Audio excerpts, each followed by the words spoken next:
توقيف 5 أشخاص عن قضية النصب والسرقة عبر صفحات التواصل الاجتماعي.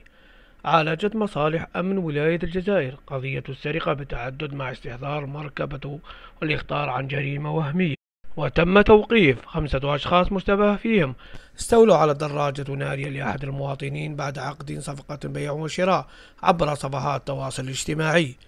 قضية الحال عالجتها مصالح الأمن الحضري الأول بعد تلقيها لنداء من قاعة الإرسال بأمن العاصمة. ويفيد الإرسال وجود شخص بمحطة بنزين اختصاص أمن حسين داي تعرض للاعتداء وسرقة مفاتيح مركبته ووثائقها من طرف أشخاص مجهولين. مع بداية التحريات أوقفت عناصر الشرطة شخصين مشتبه فيهما على متن دراجة نارية.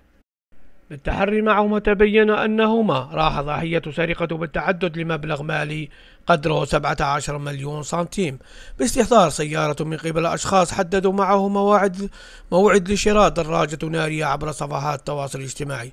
وتبين أن صاحب النداء المبلغ عن السرقة قد قدم بلاغا كاذبا للتمويه عن عملية النصب والسرقة طالت الضحيتين الحقيقيتين باستخدام سيارة تم كراؤها من وكالة لكراء السيارات لغرض تسهيل فعلهم وتيسير هروبهم، حيث تم توقيف المشتبه فيهم ال5 وتحويلهم إلى مقر الأمن الحضري لمواصلة التحقيقات.